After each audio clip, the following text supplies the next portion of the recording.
Hello friends, मैं अंबिका कुमारी स्वागत करती हूँ आपके अपने चैनल पे। आज वर्णमाला के चैप्टर्स को हम ख़त्म करेंगे। लगभग 80 से 90 क्वेश्चंस हम करेंगे और इसमें 100 क्वेश्चन हमने कर लिया है। अगर अभी तक आपने नहीं देखा है तो जाके चैनल पे देखें। प्लेलिस्ट में आपको मिल जाएगा, व्याकरण की प्लेलिस्ट में। वहाँ पे आपको अलंकार के भी प्रश्न करवाए गए हैं। लगभग 100 प्रश्न हमने वहाँ भी किए हैं। बहुत ही सिलेक्टिव, बहुत ही अच्छे अच्छे क्वेश्चन वहाँ पे हैं जो एग्ज़ाम में पूछे गए हैं। सारे कॉन्सेप्ट बेस्ड क्वेश्चन है जिसमें आपके हर कॉन्सेप्ट पर बात की गई है। और 100 क्वेश्चन अगर आपने कर लिया है तो अब आपके जो सोचने की जो क्षमता है वो बहुत ज़्यादा विकसित हो गई है और वर्णमाला के क्वेश्चन अब आपसे छूटने वाले नहीं हैं। आज जो हम क्वेश्चन करेंगे रिपीट फायर में करेंगे क्वेश्चन को लेकर, और जहाँ पे ज़रूरत होगी वहाँ पे हम डिस्कशन भी करेंगे। और हर एक क्वेश्चन के बाद मैं आपको उससे संबंधित जितने भी नियम होते हैं उसको बताती हूँ हर एक क्वेश्चन में, जिससे आपको पूरे के पूरे नियम अच्छे से याद हो गए होंगे। और मैं उम्मीद करती हूँ कि आपने सबको नोट कर लिया होगा और स्क्रीनशॉट ले लिया होगा। अगर आपने नोट नहीं किया तो उसको नोट कर ले, ताकि आपके प्रैक्टिस में आपको कोई भी अड़चन ना हो। हम अपने क्वेश्चंस की तरफ बढ़ते हैं। अगर आपने अभी तक मुझे सब्सक्राइब नहीं किया है तो सब्सक्राइब कीजिए जल्दी से जल्दी, और लाइक कीजिए, पसंद आ रहा है तो साथियों के साथ शेयर कीजिए। बस ये 3 चीज़ आपको करना है और समय देना है ज़्यादा से ज़्यादा, ताकि आप अपनी तैयारी को बेहतर कर पाएँ और ज़्यादा भाग दौड़ से बचें। और कहीं भी एक जगह अच्छे से आप अगर तैयारी करते हैं तो आपका पूरा का पूरा क्वेश्चन सॉल्व होता है और एग्ज़ाम अच्छा जाएगा। चलते हैं क्वेश्चन की तरफ। हमारा पहला क्वेश्चन है, च वर्ग में महाप्राण व्यंजन वर्ण कितने हैं? अब देखिए, महाप्राण की जहाँ बात हो जाती है, हमने देखा है कि 2 और 4 जो वर्ण होता है हमारा वो व्यंजन होता है। तो यहाँ पे राइट ऑप्शन हमारा 2 हो जाएगा। च वर्ग हो चाहे कोई सा भी वर्ग हो, क से लेके प तक जितने भी वर्ग होते हैं सभी में महाप्राण 2 ही होते हैं। तो यहाँ पे राइट ऑप्शन हमारा 2 हो जाएगा। कौन कौन सा? च में अगर हम देखें तो कौन कौन सा हमारा महाप्राण हो जाएगा? छ हो जाएगा, छ हो जाएगा, सेकंड नंबर पे आता है। और फोर्थ नंबर पे कौन सा आता है? झ आता है। तो झ हमारा हो जाएगा महाप्राण। चलते हैं नेक्स्ट क्वेश्चन की तरफ। अब आपको क्वेश्चंस करने में बहुत ही मज़ा आ रहा होगा, क्योंकि हमने कई चीज़ें हमने देख ली हैं। लगभग हमें घोष अघोष जितने भी हैं, महाप्राण अल्प प्राण और जितने स्थान है, उच्चारण स्थान, वो सब हमें रट गए हैं अच्छे से। तो अब क्वेश्चंस करना बहुत ही इजी हो गया है, क्योंकि सभी चीज़ों को हमने देख लिया है। तो ज़्यादा से ज़्यादा क्वेश्चन करेंगे और मुझे आप बताइएगा कमेंट बॉक्स में कि आपके कितने क्वेश्चन सही हुए, क्योंकि हमने कॉन्सेप्ट कर लिया है तो अब हमें क्वेश्चन के आंसर लगाने हैं बस। तो चलते हैं नेक्स्ट क्वेश्चन की तरफ। अघोष की बात की जा रही है। जैसे ही आपको अघोष और महाप्राण यहाँ दिख रहा है, तुरंत वहाँ पे जो हमारा सूत्र है उसकी तरफ हम चलेंगे। अघोष की बात की जाए तो 1 और 2, कोई भी वर्ण का कोई भी वर्ग का पहला और दूसरा वर्ण जो होता है वो हमारा अघोष होता है। और महाप्राण की बात की जाए तो दूसरा और चौथा हमारा महाप्राण होता है। अगर हम देखें तो ये दोनों होना चाहिए, तभी वो वर्ण वहाँ पे आंसर राइट होगा। तो 2 हमारा कॉमन आ रहा है, तो बस हमें 2 खोजना है। कोई भी वर्ग का दूसरा कौन सा है? ऑप्शन नंबर डी हमारा यहाँ पे सही हो जाएगा। क वर्ग में हमारा दूसरे नंबर पे आता है ख। बाकी कहीं भी आपको झ आपका तीसरे नंबर पे आता है, तो आपका पहला नंबर पे आता है, च भी आपका पहला नंबर पे आता है। इस तरह से राइट ऑप्शन हो जाएगा हमारा ऑप्शन नंबर डी। चलते हैं नेक्स्ट क्वेश्चन की तरफ। नेक्स्ट क्वेश्चन है हमारा, क वर्ग में घोष व्यंजन वर्ण कितने होते हैं? फिर वही बात, अघोष और घोष। देखिए, आपको मैंने बताया था, अभी हमने बात किया सघोष के बारे में, या सॉरी अघोष के बारे में। अब हम बात कर रहे हैं घोष के बारे में। तो घोष कितने होते हैं? 3, 4 और 5। ये तीसरा, चौथा और पांचवा वर्ण जो होता है हमारा अघोष होता है, सॉरी घोष होता है। तो क वर्ग हमारा किस में आ जाएगा? ऑप्शन नंबर बी में आ जाएगा। 3 ही होते हैं पूरे क से लेके प वर्ग में, जो घोष होते हैं वो हमारे 3 ही होते हैं। घोष बोलो चाहे सघोष बोलो, एक ही बात होती है, दोनों का नाम एक ही है। चलते हैं नेक्स्ट क्वेश्चन की तरफ। नेक्स्ट क्वेश्चन है हमारा, मूर्धन्य अल्प प्राण व्यंजन कौन सा होता है? जैसे ही आपको क्वेश्चन देखे, सीधा आप इसके, ना ही आपको ऑप्शन देखना है ना कुछ देखना है, कुछ भी नहीं देखना है, सीधा मूर्धन्य कौन सा हमारा उच्चारण स्थान था, हम सीधा उस पर बात करेंगे। तो ट वर्ग हमारा था मूर्धन्य। और अल्प प्राण की बात करें तो 1, 3 और 5 हमारा अल्प प्राण होता है। बस इस पे हम देख लेते हैं ये फॉर्मूला हमारा कहाँ पे फिट हो रहा है। तो ट वर्ग होना चाहिए, तो ट ठ ड, ड हमारा यहाँ पे आता है। तो राइट ऑप्शन हमारा हो जाएगा ऑप्शन नंबर बी। ठीक है, ऑप्शन नंबर बी हमारा राइट ऑप्शन हो जाएगा। और कुछ देखने की ज़रूरत ही नहीं है, हमें तीसरा देखना था, पहला देखना था और पांचवा देखना था। तो टॉ में हमारा सिर्फ तीसरा ही यहाँ पे राइट ऑप्शन हो रहा है। देखिए टॉ में ढ भी आता है, आपको अगर थोड़ा भी डाउट हो रहा हो तो मैं बता दूं, ढ हमारा 4th नंबर पे आता है जो कि महाप्राण है। यहाँ पे अल्प प्राण पूछा जा रहा है, इसलिए हमारा यहीं पे राइट ऑप्शन, इसलिए मैं आपको बोल रही हूँ इस तरह से आपको एक सूत्र तुरंत बना लेना है और उस पर हमें देखना है, हमारा राइट ऑप्शन हमें मिल जाएगा। चलते हैं नेक्स्ट क्वेश्चन की तरफ। नेक्स्ट क्वेश्चन है हमारा, संयुक्त व्यंजन का उदाहरण कौन सा है। अब यहाँ पे हमने देखा था छ त्र ज्ञ और श्र, ये 4 हमारे होते हैं, तो यहाँ पे राइट ऑप्शन डी हो जाएगा। अगर इसको देखें तो इसको कैसे तोड़ा जाता है, ये कैसे बनता है, आधा क और मूर्धन्य स से ये हमारा बनता है। चलते हैं नेक्स्ट क्वेश्चन की तरफ। ये आप देख सकते हैं, ये व्यंजन है चारों, यही 4 व्यंजन हमारे संयुक्त व्यंजन कहलाते हैं। और ये किस तरह से बनते हैं ये भी यहाँ पे दिया हुआ है, इसका स्क्रीनशॉट ले सकते हैं या आप इसे नोट कर सकते हैं। नेक्स्ट क्वेश्चन पे चलते हैं। नेक्स्ट क्वेश्चन है हमारा, इनमें से उच्चारण स्थान ओष्ठ कौन सा है। तो आपको ये वाला फिगर याद होगा, ये जो मैंने आपको बताया था कि यहाँ पे कंठ होता है, फिर तालव्य होता है, फिर मूर्धा होता है, फिर दंत होता है और इधर ओष्ठ होता है। तो इस तरह से हम देख सकते हैं। जो भी नए आए हैं वो पहले मेरे पहले की वीडियोस ज़रूर देख लें, वर्णमाला के जो व्याकरण प्लेलिस्ट है वहाँ पे जाके आप देख सकते हैं, आपको बेहतर तरीके से समझ में आएगा कि मैं ये किसकी बात कर रही हूँ। ठीक है, तो यहाँ हम देख लेते हैं। तो प हमारा यहाँ पे राइट ऑप्शन हो जाएगा, प ऑप्शन नंबर डी, प हमारा ओष्ठ में आता है। चलते हैं नेक्स्ट क्वेश्चन की तरफ।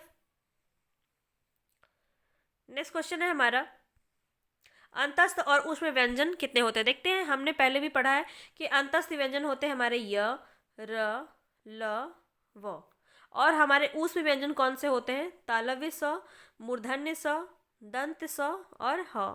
तो यहाँ भी 4 और यहाँ भी 4, तो ये चारों मिला के यहाँ पे हमारे 8 हो जाएंगे। Right option number B. ठीक है, ऑप्शन नंबर बी हमारा यहाँ पे राइट ऑप्शन हो जाएगा। इस तरह से आप देख सकते हैं, यहाँ पे हमने इसकी बात भी की है कि अंतस्थ व्यंजन और ऊष्म व्यंजन की कुल संख्या 8 होती है। हिंदी वर्णमाला में टोटल हमारे 52 ध्वनियाँ होती हैं और 4 अंतस्थ होते हैं, 4 हमारे ऊष्म होते हैं। ठीक है, चलते हैं नेक्स्ट क्वेश्चन की तरफ। नेक्स्ट क्वेश्चन है हमारा, हिंदी वर्णमाला के अनुसार पंचमाक्षरों की संख्या कितनी होती है। अब हमने आपको बताया था कि हर वर्ग के जो लास्ट वाला जो वर्ण होता है, हमारा 5वां वर्ग जो होता है, वर्ण जो होता है वो हमारा पंचमाक्षर कहलाता है। तो क से लेकर के प वर्ग में जो भी पांचवा अक्षर जो होता है वो हमारा पंचमाक्षर होता है। तो हम देखते हैं यहाँ पे 5 हमारा राइट ऑप्शन हो जाएगा, ऑप्शन नंबर बी हमारा यहाँ पे सही हो जाएगा। अगर हम देखें क वर्ग में पंचमाक्षर कौन सा होता है, क वर्ग में देखें तो अण होता है हमारा, और च वर्ग में अगर हम देखें तो इया होता है, ट वर्ग में देखें तो ण होता है। और इसके अलावा अगर हम देखें, ये सब चीज़ें आपको पता होंगी, वैसे मैं आपको जस्ट समझा दे रही हूँ। इसके बाद ट वर्ग हमारा हो गया था ना, ट वर्ग हो गया था हमारा न, त वर्ग हमारा होता है न, और प वर्ग होता है हमारा म। तो इस तरह से ये सब हमें पंचमाक्षर होते हैं। चलते हैं नेक्स्ट क्वेश्चन की तरफ। स्वर तंत्रियों के आधार पे व्यंजनों के कितने वर्गों में बांटा गया है। देखिए, स्वर तंत्रियों के आधार पे हम 2 तरीके से बांटते हैं, अघोष और सघोष। सघोष को ही हम घोष भी कहते हैं। ये चीज़ें आपको मैं बार बार बोल रही हूँ ताकि आपको अच्छे से समझ में आ जाए और याद हो जाए। चलते हैं नेक्स्ट क्वेश्चन की तरफ। प्रत्येक वर्ग का प्रथम द्वितीय वर्ग किस प्रकार के होते हैं। देखिए, हमने आपको पहले ही बताया, पहला और दूसरा पूछ रहा है तो कौन सा होगा, देखने की भी जरूरत नहीं है, हमारे अघोष के अंदर आते हैं पहला और दूसरा वर्ण। ठीक है, और घोष के अंदर क्या आते हैं, घोष के अंदर क्या आते हैं, तीसरा, चौथा और 5वां हमारा घोष या फिर सघोष में होता है। ठीक है, चलते हैं नेक्स्ट क्वेश्चन की तरफ। नेक्स्ट क्वेश्चन है हमारा, ख और घ ध्वनि किस प्रकार की है। देखिए, ख भी 2nd नंबर पे है और घ हमारा 4थे नंबर पे है। यह क वर्ग का होता है और ये 2 और 4 हमारा किसके अंदर आता है, महाप्राण के अंदर आता है। तो ऑप्शन नंबर सी हमारा राइट ऑप्शन हो जाएगा। चलते हैं नेक्स्ट क्वेश्चन की तरफ। ये सभी क्वेश्चन आपको अब बहुत ही ज़्यादा ईजी लग रहे होंगे क्योंकि इसके सारे भी कॉन्सेप्ट हैं हमने अच्छे से समझ लिया है। एक से अधिक वर्णों के मेल को क्या कहते हैं। अब देखिए, वर्णों के मेल को हम क्या कहते हैं, अक्षर कहते हैं।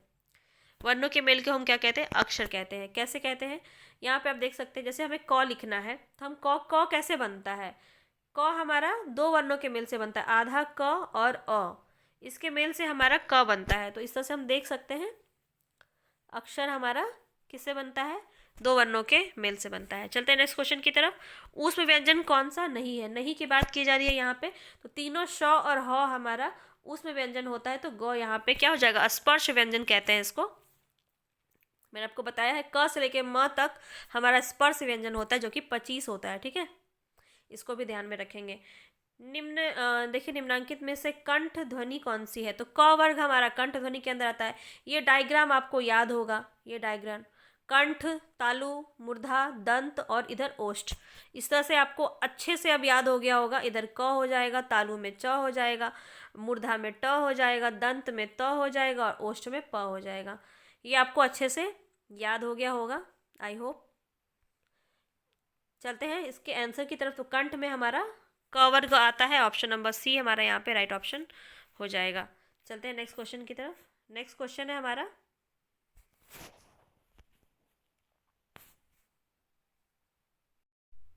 डिस्टर्बेंस के लिए माफ़ी चाहूँगी, यहाँ पे थोड़ा सा मिस्टेक हो गया था।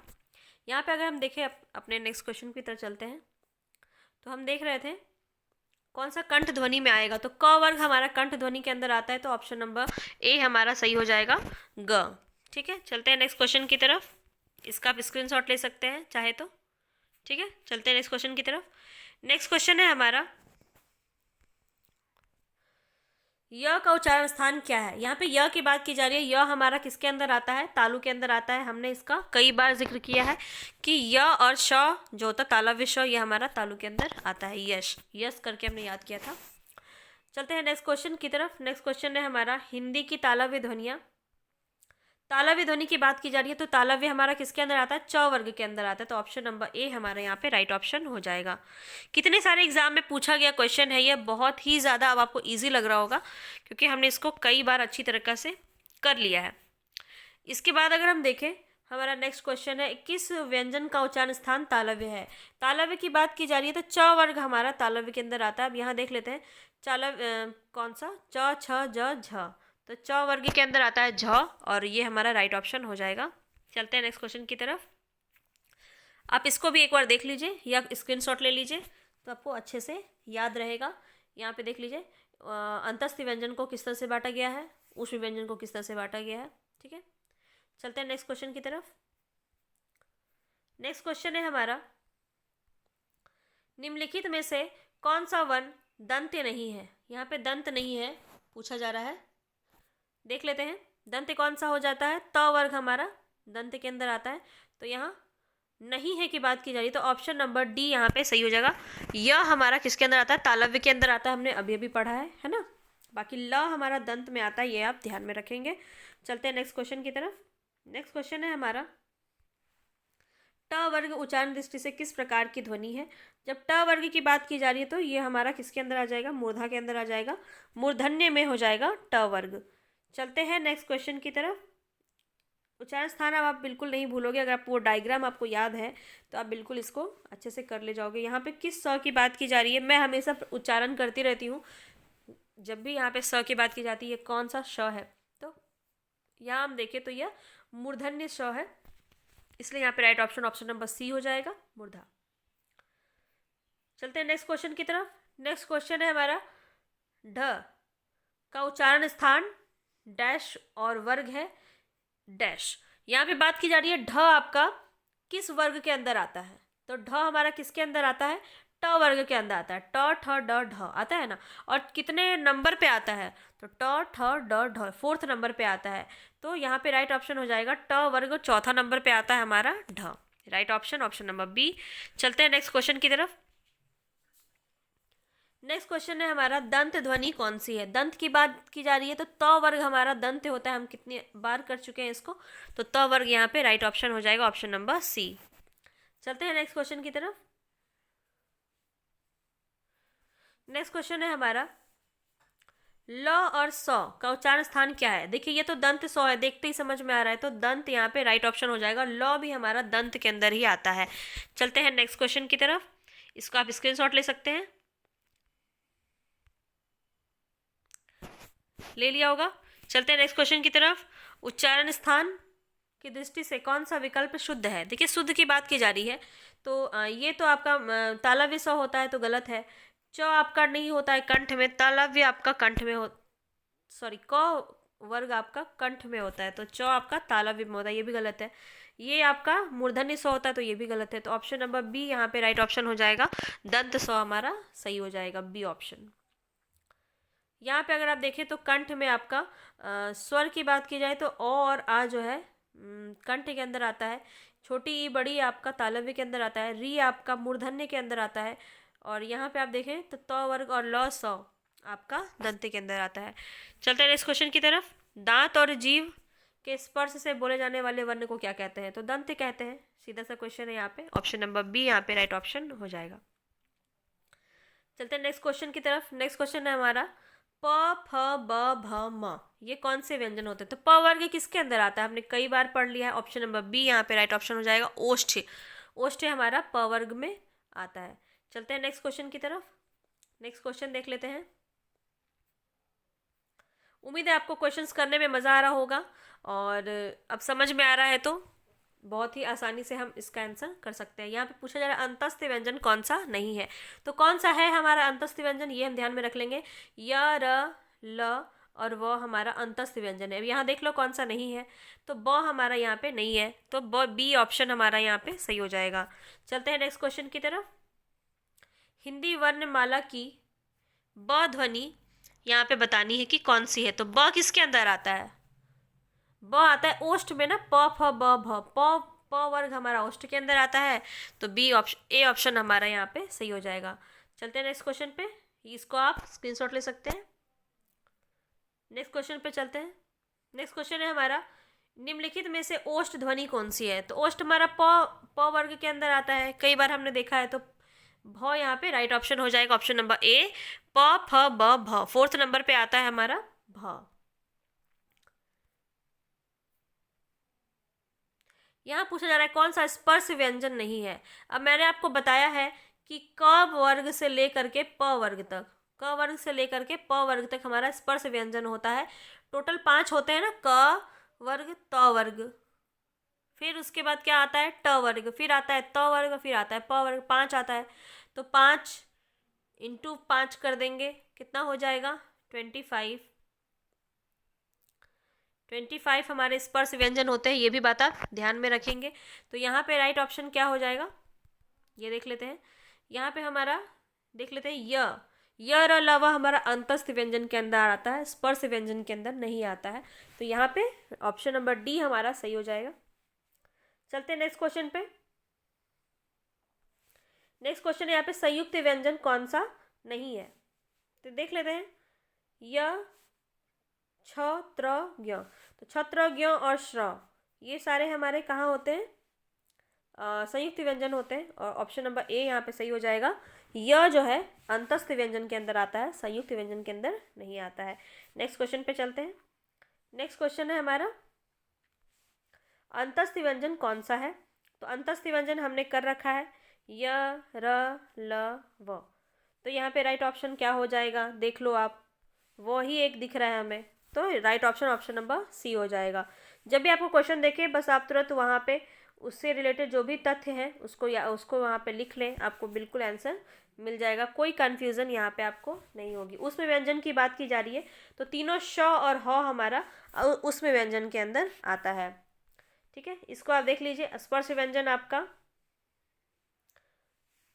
और यर अलावा आपका अंतस्थ व्यंजन, छत्र ज्ञ श्र आपका संयुक्त व्यंजन, इस तरह से होता है। चलते हैं नेक्स्ट क्वेश्चन की तरफ। ऊष्म व्यंजन, ऊष्म व्यंजन में तीनों श, ये बी ऑप्शन आपका बिल्कुल सही हो जाएगा। चलते हैं नेक्स्ट क्वेश्चन की तरफ। ऊष्म व्यंजन की बात की जा रही है। ऊष्म व्यंजन, ऊष्म व्यंजन में हमने अभी भी देखा कि तीनों श और ह हमारा राइट ऑप्शन हो जाएगा, ऑप्शन नंबर ए ह यहाँ पे ऊष्म व्यंजन हो जाएगा। 38 नंबर 138 नंबर देख लेते हैं।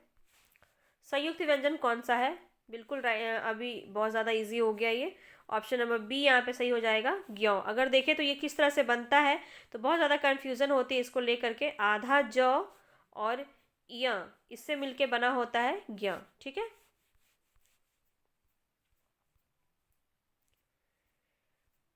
नेक्स्ट हम देख लेते हैं दो व्यंजन जब एक साथ मिलते हैं तो उसे हम क्या कहते हैं? जब दो व्यंजन मिलते हैं तो यहाँ पे हो जाएगा संयुक्त व्यंजन। और संयुक्त व्यंजन हमारे कितने होते हैं? ये 4 होते हैं, ये आप देख सकते हैं। चलते हैं नेक्स्ट क्वेश्चन की तरफ। छ की बात की जा रही है। छ वर्ग किसके योग से बना है? बहुत बार मैंने आपको बता चुका है, इसी ये बात बहुत बार हो गई है, ठीक है। तो आधा क और मूर्धन्य स आपका राइट ऑप्शन हो जाएगा। सौ भी कौन सा सौ होगा ये आप ध्यान में रखेंगे, ठीक है। नेक्स्ट क्वेश्चन पे चलते हैं। अल्प प्राण व्यंजन कौन सा है? अल्प प्राण मैंने आपको बताया है 1, 3 और 5 आपका होता है। तो यहाँ पे देखिए 1, 3, 5 में कौन आता है? एक ही आ रहा है, ऑप्शन नंबर बी ग, ठीक है। तीसरे नंबर पे आता है क वर्ग में। चलते हैं नेक्स्ट क्वेश्चन पे। देखिए ये अल्प प्राण महाप्राण आपको कई बार मैं करवा चुकी हूँ, इसको आप एक बार देख लीजिए, ठीक है। तो अल्प प्राण में क्या क्या आता है? इन व्यंजनों के उच्चारण में मुख द्वारा निगमन कम होता है, मतलब मुख से श्वास कम जहाँ पे उच्चारण होता है वहाँ पे आपका अल्प हो जाएगा। इसमें क्या होता है? पहला, तीसरा और पांचवा वर्ण होता है। य र ल व होता है अल्प प्राण में। महाप्राण में अगर हम देखें तो बहुत ज़्यादा वायु की यहाँ पे वायु बहुत ज़्यादा मात्रा में लगती है, ठीक है। तो यहाँ पे क्या होता है आपका? प्रत्येक वर्ग का दूसरा, चौथा और तीनों श और ह यानी कि ऊष्म व्यंजन आपका किस में आता है? महाप्राण में आता है। और अंतस्थ व्यंजन आपका किस में आता है? अल्प प्राण में आता है, ठीक है। इस तरह से आप इसको ध्यान रखेंगे। अब यहाँ पे देखिए प्रत्येक वर्ग का दूसरा और चौथा वर्ण क्या कहलाता है? कई बार मैं करवा चुकी हूँ। दूसरा और चौथा आपका किसके अंदर आएगा? महाप्राण के अंदर आएगा। ऑप्शन नंबर ए यहाँ पे आपका राइट ऑप्शन हो जाएगा। चलते हैं नेक्स्ट क्वेश्चन की तरफ। नेक्स्ट क्वेश्चन है हमारा, निम्नलिखित में से महाप्राण ध्वनि कौन सी है? तो जो आपका अल्प प्राण है, क भी आपका अल्प प्राण है। घ जी एच का फॉर्म में लिखा जाता है। घ जी एच वाले फॉर्म में जो लिखा जाता है वो हमारा महाप्राण होता है। ये भी मैं आपको कई बार बता चुकी हूँ, ट्रिक के रूप में इसको आप याद रख सकते हैं। ये प आप पी से लिखते हैं ना, क आप के से लिखते हैं, ज आप जे से लिखते हैं, तो ये इसमें आपका एच का प्रयोग नहीं होता है, घ में होता है। जी एच लगा के हम यूज़ करते हैं। टेलीफोनिक या फिर इंग्लिश की तरह आप चैटिंग में भी यूज़ करते हैं, तो इस तरह आपको ज़्यादा रिलेटेबल लगेगा ये, इसलिए मैंने आपको ये बताया। तो इस तरह से राइट ऑप्शन क्या हो जाएगा आपका? Option number C. Option number C यहाँ पे राइट ऑप्शन हो जाएगा, घ। चलते हैं नेक्स्ट क्वेश्चन की तरफ। नेक्स्ट क्वेश्चन देख लेते हैं। निम्न में से कौन सा वर्ण अघोष है? अघोष की बात की जाए झट से उसका आप लिख लीजिए क्या होता है। अघोष में 1 और 2, पहला और दूसरा वर्ण हमारा अघोष होता है। यहाँ पे देख लीजिए पहला वर्ण कौन सा है? पहला ही ऑप्शन है, ऑप्शन नंबर ए च। बाकी आप देख लीजिए ये ज भी नहीं होगा, ड भी नहीं होगा, झ भी नहीं होगा। एक और दूसरे नंबर पे कोई नहीं आता है, सिर्फ ए आ रहा है। चलते हैं नेक्स्ट क्वेश्चन की तरफ। नेक्स्ट क्वेश्चन यार, निम्न में से कौन सा शब्द प्रयत्न के और उच्चारण के आधार पर व्यंजन का वर्गीकरण नहीं है? अब देखिए यहाँ पे थोड़ा सा क्वेश्चन को घुमाया है और इसको आप ध्यान से समझेंगे, ठीक है। प्रयत्न और उच्चारण के स्थान पर के आधार पर व्यंजन का वर्गीकरण नहीं है, तो यहाँ पे आप देख लीजिए ऑप्शन नंबर ए यहाँ पे सही हो जाएगा। उत्क्षिप्त जो होता है, उत्क्षिप्त व्यंजन, जैसे कि ड और किसको बोला जाता है? उत्क्षिप्त व्यंजन ड और ढ को बोला जाता है। किसको बोला जाता है? ड और ढ, इसको उत्क्षिप्त व्यंजन कहते हैं। उच्चारण के स्थान पे इसको हम नहीं रखते हैं, वर्गीकरण इसका नहीं करते हैं। तो उच्चारण और प्रयत्न के आधार पे इस तरह से हम इसको देख सकते हैं। बाकी सभी यहाँ पे होता है, तो ये सब ढ आप अगर देखा जाए तो ये द्विगुण व्यंजन में भी इसको रखते हैं। चलते हैं नेक्स्ट क्वेश्चन की तरफ। इसको अगर आप देख लें एक बार, दिए गए शब्दों में उत्क्षिप्त शब्द प्रयत्न और उच्चारण के आधार पर व्यंजन का वर्गीकरण नहीं है। उत्क्षिप्त हिंदी के नवागत ध्वनियां हैं, इन्हें द्विगुण व्यंजन, विकसित ध्वनि इत्यादि कहते हैं। द्विगुण व्यंजन के रूप में मैंने आपको, अगर आप मेरा पहला वीडियो देखे होंगे उसमें मैंने आपको बताया है। ध्यायत्व है कि हिंदी शब्दकोश कोई भी शब्द उत्क्षिप्त व्यंजन यानी ड और ढ से प्रारंभ नहीं होता है। ये हम बचपन से पढ़ते आ रहे हैं कि ड और ढ से कोई भी शब्द हमारा नहीं बनता है। तो जो हमारे व्याकरणविद है कामता प्रसाद गुरु ने प्रयत्न के आधार पर व्यंजनों का वर्गीकरण इस प्रकार से किया है। ये भी मैंने आपको पहले की वीडियो में कराया है, जाकर ज़रूर देखें।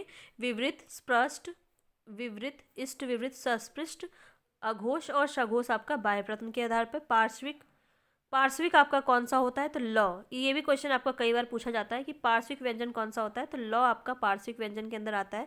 छोटा छोटा पॉइंट बना के इसको आप लिख सकते हैं। ऐसे आप देखें तो ल आपका दंत दंत में भी उच्चारित होता है। तो ल से दो तरह का क्वेश्चन आपका बन जाता है, ये पार्श्विक व्यंजन भी कहलाता है और दंत भी कहलाता है। चलते हैं नेक्स्ट क्वेश्चन की तरफ।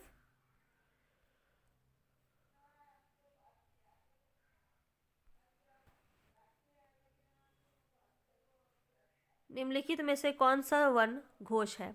अब यहाँ पे घोष की बात की जा रही है, तो तीसरा, चौथा और पांचवा आपका घोष होता है या फिर सघोष होता है। दोनों ही एक ही शब्द है, एक ही इसका मतलब होता है। तो तीसरा, चौथा, पांचवा कौन सा हो जाएगा, देख लीजिए। प आपका पहला है तो ये नहीं होगा, ट भी आपका पहला है, ये भी नहीं होगा, त थ द, देखिए तीसरे नंबर पे आपका शी आ रहा है, तो यहाँ पे right option option number C हो जाएगा। फ आपका सेकंड नंबर पे आ रहा है तो ये भी घोष नहीं होगा, तो ऑप्शन नंबर सी यहाँ पे राइट ऑप्शन हो जाएगा। इस तरह से आप अगर इसका पहले सूत्र लिख लें तो आपका बहुत ही ईजी हो जाएगा आंसर। नेक्स्ट क्वेश्चन हम देखें, निम्न में से कौन सा व्यंजन संघर्षी होता है। ठीक है, संघर्षी की बात की जा रही है, देख लेते हैं यहाँ पे। तो यहाँ राइट ऑप्शन हो जाएगा हमारा ऑप्शन नंबर ए, ह। तो इसका एक्सप्लेनेशन देख लेते हैं।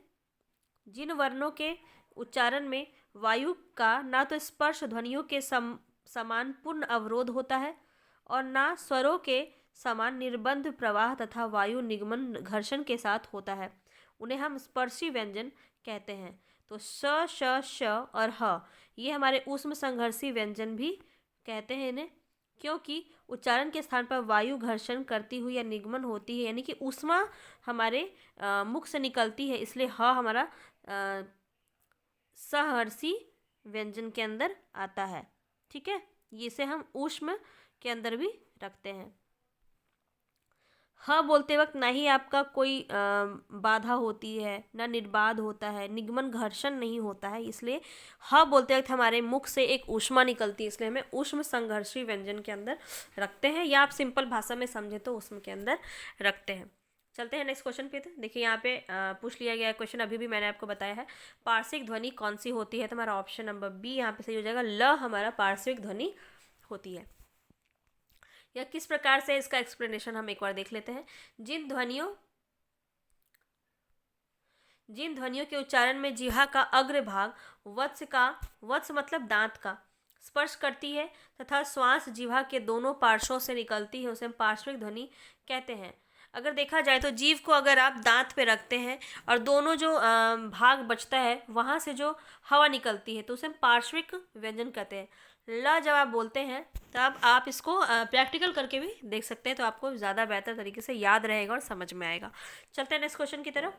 वर्णमाला में स्पर्श व्यंजनों की संख्या कितनी होती है, कई बार मैं आपको बता चुकी हूँ इसको। ऑप्शन नंबर ए यहाँ पे राइट ऑप्शन हो जाएगा, 25 हमारे होते हैं, क से लेकर के प तक, क से प वर्ग तक टोटल 5 होते हैं, तो 5 को आप 5 से गुना करोगे तो 25 हो जाएगा। इस तरह से आप याद रख सकते हैं, ये सभी आपके स्पर्श व्यंजन होते हैं। चलते हैं नेक्स्ट क्वेश्चन पे। नेक्स्ट क्वेश्चन है हमारा, स्पर्श व्यंजन के उदाहरण कौन से हैं। अब देख लो यहाँ पे, य अलावा नहीं होगा क्योंकि अंतस्थ व्यंजन है, और ये भी नहीं होगा, तीनों श और ह हमारा उसमें व्यंजन के अंदर आता है, ये भी आप ध्यान रखेंगे।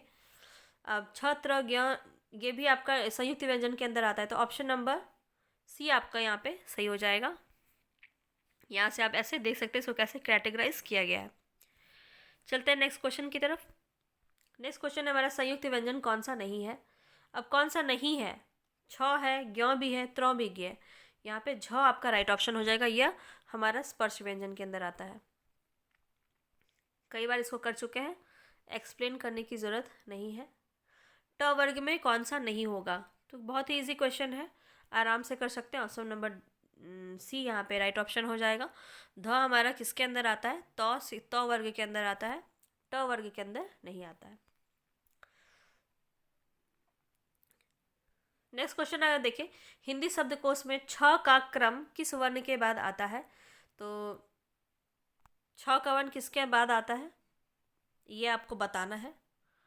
तो यहाँ हम देख लेते हैं, ऑप्शन नंबर डी ए यहाँ पे सही हो जाएगा। कैसे सही हो जाएगा, तो क के बाद हम श मिला करके छ का छ वर्ण अक्षर बनाते हैं। कैसे, मैंने आपको कई बार बताया है कि आधा क, देख लीजिए हिंदी शब्दकोश में छ का क्रम क के बाद आता है, क्योंकि यह एक संयुक्त वर्ण है और आधा क और मूर्धन्य स से मिलकर ये बना है, इसलिए यहाँ पे इस तरह से ये राइट ऑप्शन हमारा क हो जाएगा। हिंदी शब्दकोश में क्वेश्चंस का लेवल धीरे धीरे बढ़ेगा, इसीलिए अंत तक बने रहें, क्वेश्चंस को करते रहें। आपका किसी भी प्रकार का क्वेश्चन बिल्कुल नहीं छूटेगा। ऐसा नहीं है कि सिर्फ इजी क्वेश्चंस हम करेंगे, हर तरह के क्वेश्चन हम करेंगे। तो अंत तक ज़रूर बने रहें, पेशेंस रखें और क्वेश्चंस को लगाते रहें। कितने क्वेश्चन सही हो रहे हैं ये भी मुझे ज़रूर बताएं। अब हमारा नेक्स्ट क्वेश्चन है, हिंदी शब्दकोश में सबसे पहले कौन सा शब्द आएगा? हिंदी शब्दकोश के रूप में आपको बताना है, तो यहाँ पे राइट ऑप्शन क्या होगा?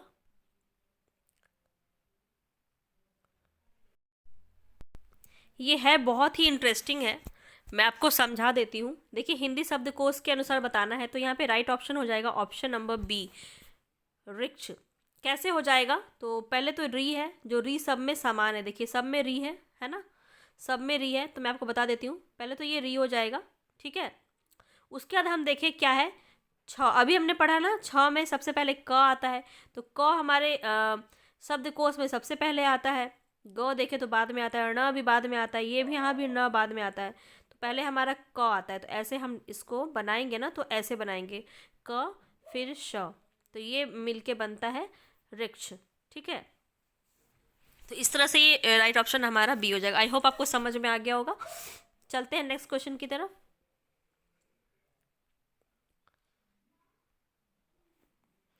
देखिए यहाँ पे इस तरह से दिया हुआ है, इसको आप देख लीजिए कैसे कैसे इसको कैटेगराइज। देखिए यहाँ पे जैसे मैंने आपको बताया इस तरह से किया गया है, ठीक है। ऋग्वेद में भी री, फिर ग है, फिर व है, फिर ए है, फिर द है, अ है।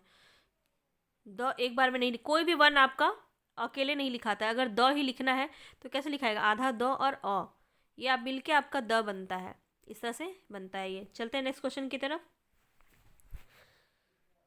शब्दकोश में कौन सा शब्द सबसे पहले आएगा? देख लीजिए, आँख, आग, आकर, आँच। अब यहाँ पे राइट ऑप्शन क्या हो जाएगा? देखिए अनुस्वार लगा हो यहाँ पे भी लगा है, यहाँ पे भी लगा है, लेकिन ख है यहाँ पे, जो कि आपका कहीं और नहीं है। तो राइट ऑप्शन यहाँ पे क्या हो जाएगा? ऑप्शन नंबर ए हो जाएगा। कैसे कैसे इसको तोड़ा गया है ये भी आप यहाँ पे देख सकते हैं। देखिए पहले आ है, फिर ख, फिर अ, ख हो गया, आँख हो गया, फिर यहाँ पे आ है और च है जो कि बाद में आता है आपका, च, फिर अ है। अब आकर की बात करें तो पहले आ है, फिर आधा क है, फिर अ है, फिर र है, फिर अ है। और यहाँ पे देखें तो पहले आपका क्या है? आ है, फिर ग है, फिर अ है। तो इस तरह से इसको तोड़ा गया है। चलते हैं नेक्स्ट क्वेश्चन पे। अब यहाँ अयोगवाह से क्वेश्चन है, तो कितने हैं सबको पता है। अंग और आ हमारा क्या होता है? अयोगवाह के अंदर होता है, जिसको हम अनुस्वार और विसर्ग भी कहते हैं। तो ऑप्शन नंबर ए यहाँ पे राइट ऑप्शन हो जाएगा। कैसे? तो अंग हम ऐसे लिखते हैं, तो ये हमारा अनुस्वार होता है और आ ये हमारा विसर्ग होता है।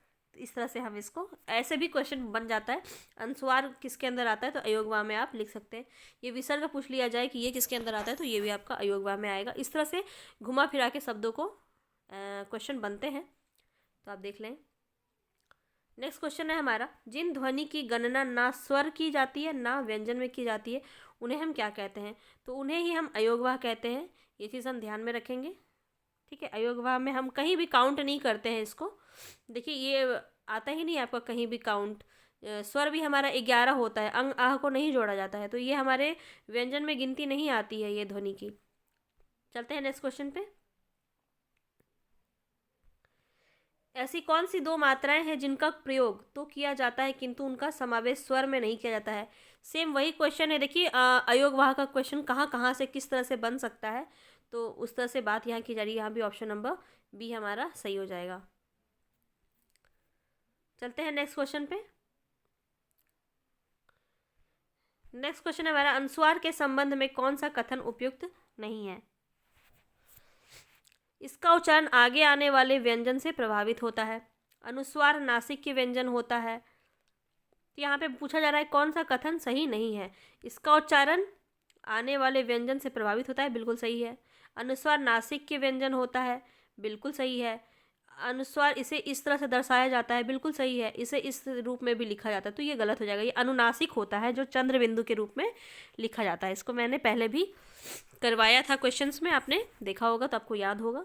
चंद्र बिंदु हमारा अनुनासिक के अंदर आता है, अनुस्वार आपका बिंदु के रूप में लिखा जाता है सिर्फ। चलते हैं नेक्स्ट क्वेश्चन पे। तो ऑप्शन यहाँ पे हमारा डी सही हो जाएगा, इसे हम चंद्र बिंदु के रूप में नहीं लिखते हैं। नेक्स्ट क्वेश्चन पे चलते हैं। अनुस्वार किसका कार्य करता है? विसर्ग का, चंद्र बिंदु का, पंचम वर्ण का या स्वर का? तो यहाँ पे हम ध्यान रखेंगे पंचम वर्ण का प्रयोग करता है अनुस्वार।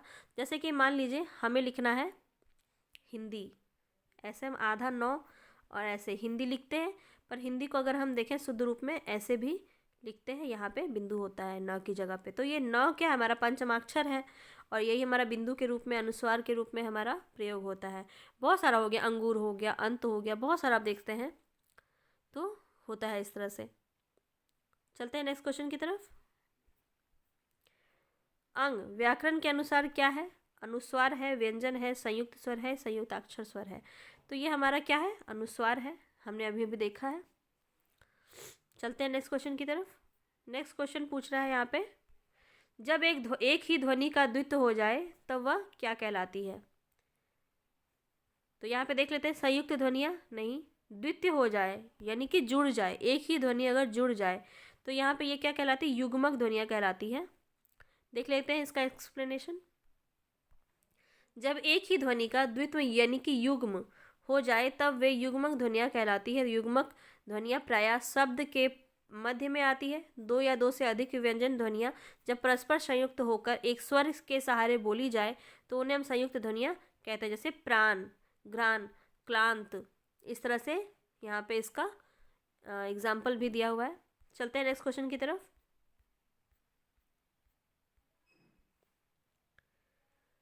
नेक्स्ट क्वेश्चन है हमारा, उच्चारण की दृष्टि से संबल ध्वनि का कौन सा वर्गीकरण है? यहाँ पे संबल की बात की जा रही है। देख लेते हैं, संपृक्तक, युग्मक, संयुक्त या द्वित्व ध्वनि। तो ये आपका किसके अंदर आता है? संपृक्तक के अंदर आता है संबल। देखिए संबल आप ऐसे भी लिखते हैं और इसको ऐसे भी लिखते हैं, ऐसे भी लिखते हैं ना संबल। तो ये पंचमाक्षर के अंदर आता है। इसका हम एक्सप्लेनेशन भी देख लेते हैं। उच्चारण की दृष्टि से संबल संपृक्त ध्वनि का वर्गीकरण करता है। जब एक ध्वनि दो व्यंजन के में से संयुक्त हो जाए तब वह संपृक्त ध्वनि कहलाती है। यहाँ स और ब ध्वनि के मध्य में म ध्वनि संयुक्त हो गई है। म आपका ऊपर में भी लिखा जा रहा है संबल, ठीक है।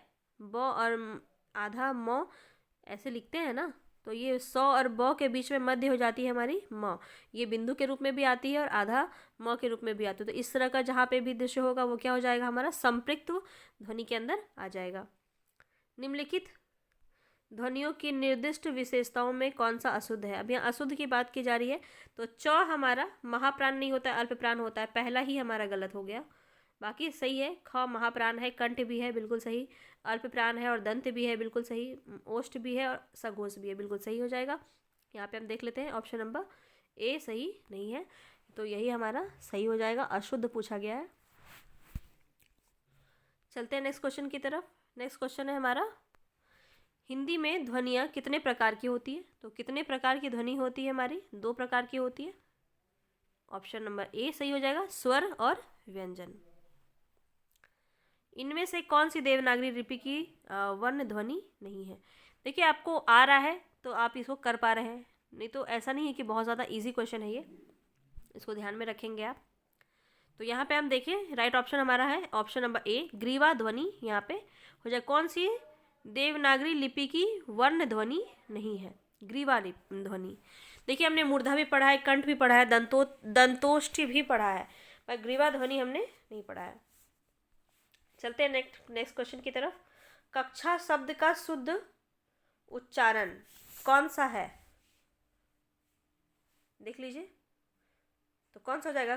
कक्षा, कच्छ, कक्षा और कक्षा। यहाँ पे देखिए छ को कैसे लिखते हैं हम, यहीं से आप इसको समझ सकते हैं, आधा क और श। अब यहाँ आ लगा है तो हम आ लगा देंगे और यहाँ पे क है तो क लगा देंगे। तो यहाँ पे राइट ऑप्शन क्या हो जाएगा हमारा?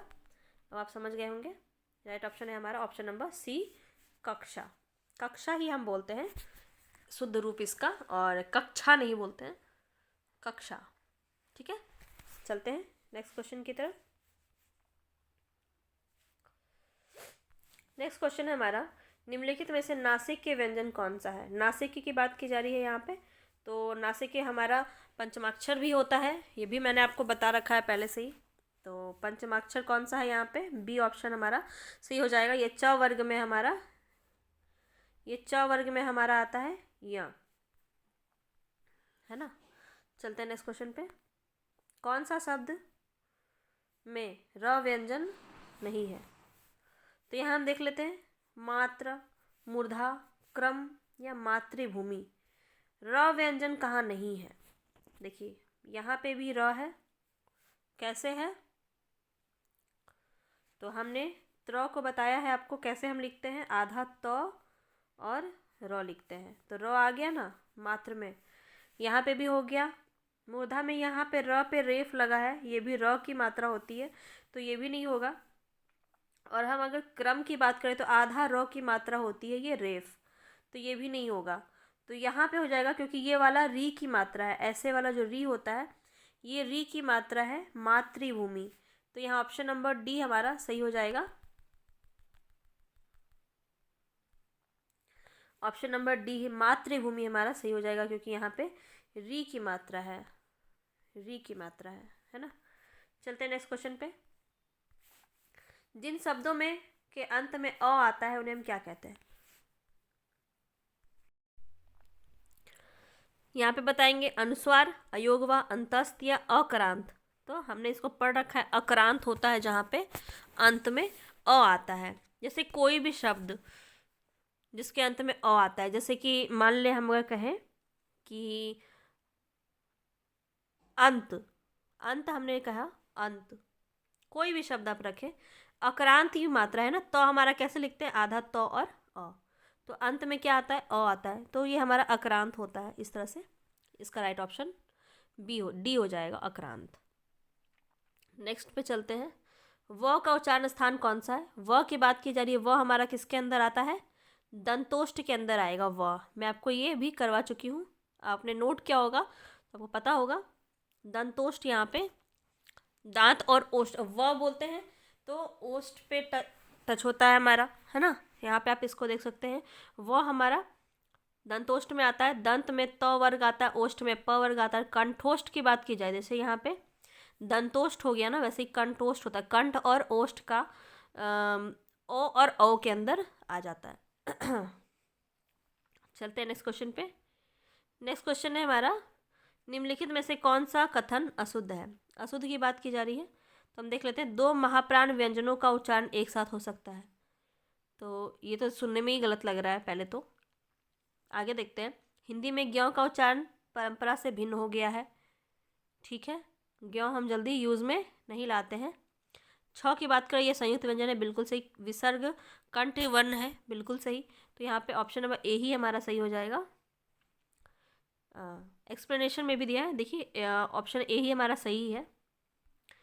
देखिए दो महाप्राण व्यंजनों का स्थान एक साथ हो सकता है, यह बात बिल्कुल गलत है। अन्य कथन शुद्ध है, जो हमने बात कर ही लिया है पहले ही। चलते हैं नेक्स्ट क्वेश्चन पे। नेक्स्ट क्वेश्चन हम देखें तो निम्नलिखित में से कौन सा उत्तर सही है। यहाँ पे देखिए आपको पूरा यहाँ पे नॉलेज होना चाहिए, तभी आप सही उत्तर दे पाएंगे। देखिए सीटेट में आया हुआ क्वेश्चन है 2020 का, तो ध्यान रखेंगे। अनुस्वार पूर्ण अनुनासिक ध्वनि है, यहाँ पे आपको ठीक से देखना है कि कौन सा उत्तर सही है। तो अनुस्वार पूर्ण अनुनासिक ध्वनि है, ठीक है। वर्ग का पंचमाक्षर अनुनासिक होता है, बिल्कुल सही है। अनुनासिक के उच्चारण के दौरान नाक से बहुत कम सांस निकलती है और मुंह से ज़्यादा, बिल्कुल सही है। तो यहाँ पे आपका ऑप्शन नंबर बी सही हो जाएगा। एक, दो और तीन, तीनों ही सही है, ठीक है। चलते हैं नेक्स्ट क्वेश्चन पे। नेक्स्ट क्वेश्चन है हमारा, निम्न में अनुनासिक वर्ण कौन सा है। प, ब, म, थ। तो कौन सा है, देख के पता चल रहा है पंचमाक्षर है हमारा म। ऑप्शन नंबर सी सही हो जाएगा। नेक्स्ट क्वेश्चन देख लेते हैं, दृग। दृग का अगर वर्ण विच्छेद करें तो क्या होगा। तो यहाँ पे पहला ही हमारा सही है। आधा द और री मिला के, देखिए री की मात्रा दी हुई है, तो ऐसे हो गया द्री और ग में आधा ग और अ मिला के ग बन जाएगा, बिल्कुल सही। ऑप्शन नंबर ए हमारा सही है। नेक्स्ट क्वेश्चन हम देख लेते हैं, उद्यान का शुद्ध वर्ण विच्छेद क्या हो जाएगा। तो यहाँ पे ऑप्शन नंबर सी हमारा सही हो जाएगा। उ आधा द य आ आधा न अ, उद्यान। ठीक है, चलते हैं नेक्स्ट क्वेश्चन पे।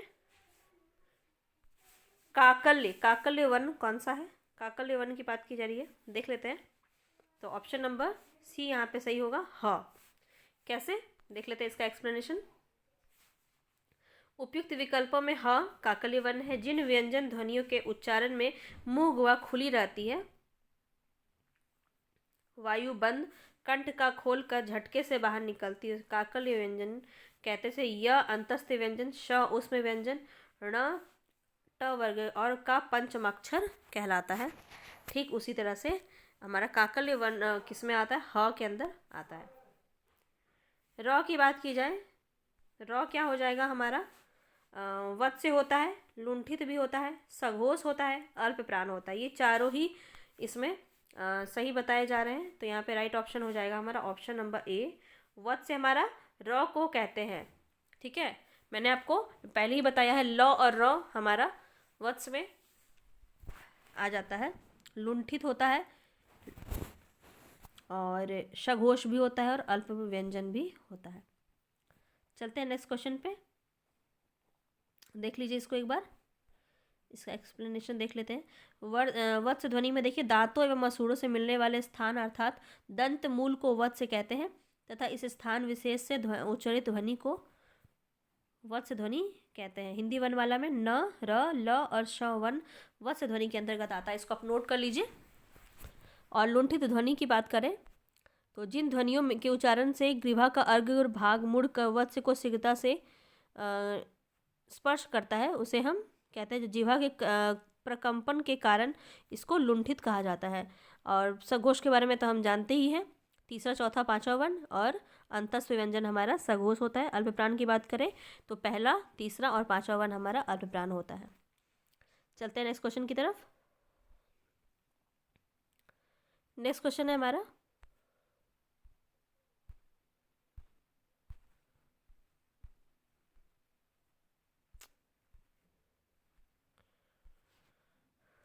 अर्धस्वर कहलाता है। कौन सा अर्धस्वर कहलाता है? य, प, र या ल।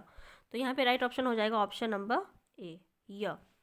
य और व हमारा अर्धस्वर कहलाता है, र हमारा लुंठित कहलाता है, ल हमारा पार्श्विक कहलाता है और प हमारा ओष्ठ वर्ण कहलाता है। इस तरह से हम देख सकते हैं इसको, य और व हमारा अर्धस्वर के अंदर आता है। चलते हैं नेक्स्ट क्वेश्चन पे। स्पर्श व्यंजन, कंठ ध्वनि, अघोष और महाप्राण ध्वनि, ये चारों ही क्राइटेरिया फुलफिल कर रहा है। कौन सा? तो ऑप्शन नंबर सी, ख। ख हमारा स्पर्श व्यंजन भी है जो क के अंदर आता है, कंठ ध्वनि भी है, क के अंदर आता है बिल्कुल, अघोष भी है क्योंकि 1 और 2 हमारा अघोष होता है, तो ख नंबर हमारा सेकंड नंबर पे आता है। और महाप्राण भी हो जाएगा क्योंकि 2 और 4 हमारा महाप्राण होता है, तो सेकंड सेकंड देखिए मिल जा रहा है। सब तरह से ख हमारा सही है। इस तरह से इसको हम देख सकते हैं, इसका आप स्क्रीनशॉट ले सकते हैं। चलते हैं नेक्स्ट क्वेश्चन की तरफ।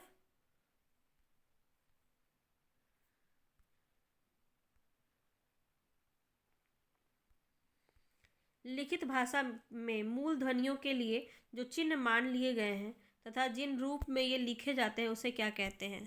उसे हम लिपि कहते हैं, है ना। जो लिखित भाषा में हम जो ध्वनियों का इस्तेमाल करते हैं जिस तरह से, उसे हम लिपि कहते हैं, लिपि के रूप में ही हम लिखते हैं। चलते हैं नेक्स्ट क्वेश्चन पे। वर्णमाला का कौन सा अक्षर पुल्लिंग नहीं है? अक्षर पुल्लिंग नहीं है तो हम लिंग में हम ये और भी विस्तृत रूप में देखेंगे तो ई और दीर्घ ई जो मात्रा होती है ये हमारी पुल्लिंग नहीं होती है, हमारी हमेशा ही स्त्रीलिंग होती है। इसको ध्यान रखेंगे। जैसे अगर हम देखें कि मिठाई शब्द जो है हमारा स्त्रीलिंग के अंदर आ जाता है। जैसे हम और भी देखें, कोई भी ई अगर हम लगा देते हैं, जैसे कि दादा है, दादा का दादी लगा देते हैं, तो हमारा क्या हो जाता है? वो स्त्रीलिंग हो जाता है, पुल्लिंग वर्ड नहीं है। अक्षर नहीं है। चलिए नेक्स्ट पे हम चलते हैं। नेक्स्ट है हमारा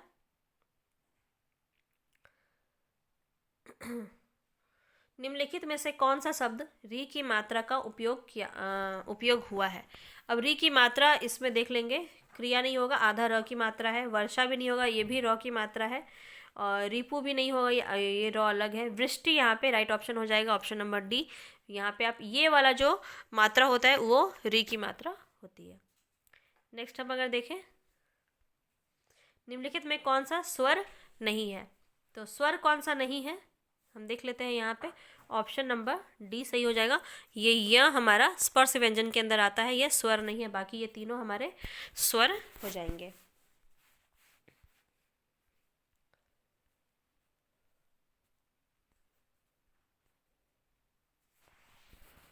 लगभग 90 प्रश्न हम करेंगे। अंतिम के और 5-4 प्रश्न हम देख लेते हैं। जिस व्यंजन ध्वनि के उच्चारण के समय स्वर तंत्रियों में कंपन होता है, उच्चारण स्थान के स्थान पर ध्वनियों में वर्गीकरण में उसका क्या स्थान है। यहाँ पे बात की जा रही है कि जिस व्यंजन ध्वनि के उच्चारण में स्वर तंत्रियों में कंपन होता है, कंपन किस में होता है, इस पर अभी हमने बात की थी। उच्चारण स्थान के आधार पर ध्वनियों का वर्गीकरण का स्थान यहाँ पे काकल्य बताया गया था। ठीक है, काकल्य हमारा जो कि किसके अंदर आता है, ह में आता है हमारा काकल्य। ये हमने अभी अभी देखा था कि ह हमारा काकल्य में आता है। यहाँ पे राइट ऑप्शन हमारा ह हो जाएगा। चलते हैं नेक्स्ट क्वेश्चन पे। प्रत्येक शब्द की वर्तनी के सभी वर्णों को उसी क्रम में अलग अलग दिखाना क्या कहलाता है। वहाँ पे सब क्रम वाइज हम क्या करते हैं, वर्ण विच्छेद करते हैं, वर्ण का विच्छेद करते हैं। तो यहाँ पे राइट ऑप्शन हमारा ऑप्शन नंबर बी हो जाएगा। नेक्स्ट क्वेश्चन देखें, री स्वर नहीं है, किस शब्द में री स्वर नहीं है। तो हम देख रहे हैं यहाँ पे सीधा सीधा हमें दिख रहा है, आज जो है इसमें री की मात्रा नहीं लगी है, इसलिए ऑप्शन नंबर डी हमारा सही हो जाएगा। बाकी सब में किस तरह से इसका वर्ण विच्छेद हुआ है ये भी आप ध्यान में रखेंगे। कई बार वर्ण विच्छेद से भी क्वेश्चन आ जाता है। सेकेंड लास्ट क्वेश्चन है हमारा, जिह्वा की नोक जब ऊपर के दांतों की पंक्ति के सामने आने दांत के ऊपरी हिस्से के संपर्क में आकर वायु के प्रवाह को अवरुद्ध करती है, तो उसे हम क्या कहते हैं, उस उच्चारण स्थान को हम क्या करते हैं। तो अगर सिंपल भाषा में समझें, यहाँ दांत पर ही बात की जा रही है, तो दंत की बात की जा रही है। दंत को हम वत्स भी कहते हैं, हमने इसको देखा था इससे पहले भी। दंत को हम वत्स भी कहते हैं। सिंपल भाषा में इसका आंसर ऑप्शन नंबर डी। और आज का हमारा अंतिम प्रश्न है, हिंदी में अ शब्द का समावेश हुआ है, कहाँ से ये लिया गया है, ये हमें बताना है। जैसे कि ये अ कहाँ पे यूज़ होता है, जैसे कि मान ले डॉक्टर लिखते हैं, हम डॉक्टर लिखते हैं, इसमें हम यहाँ पे क्या लगाते हैं, ऐसे अ लगाते हैं, बिंदु नहीं देते हैं, सिर्फ इसको हम आगत ध्वनि बोलते हैं। ठीक है, इसको देखा जाए तो यहाँ पे राइट ऑप्शन क्या हो जाएगा हमारा, ऑप्शन नंबर ए। अंग्रेजी से यह शब्द लिया गया है, हिंदी में अ ध्वनि का समावेश अंग्रेजी से लिया गया है। इस तरह से हमने पूरे 90 प्रश्न आज 189 प्रश्न हमने कंप्लीट किए। और कैसा लगा आपको क्वेश्चन, सारा वर्णमाला समझ में आया या नहीं आया, मुझे कमेंट बॉक्स में ज़रूर बताइएगा। पसंद आया हो तो लाइक कीजिएगा, साथियों के साथ शेयर कीजिएगा, चैनल को ज़्यादा से ज़्यादा सब्सक्राइब कीजिए। मिलते हैं नेक्स्ट वीडियो में, अब अगली टॉपिक को लेकर हम जुड़ेंगे। ठीक है, तब तक के लिए धन्यवाद।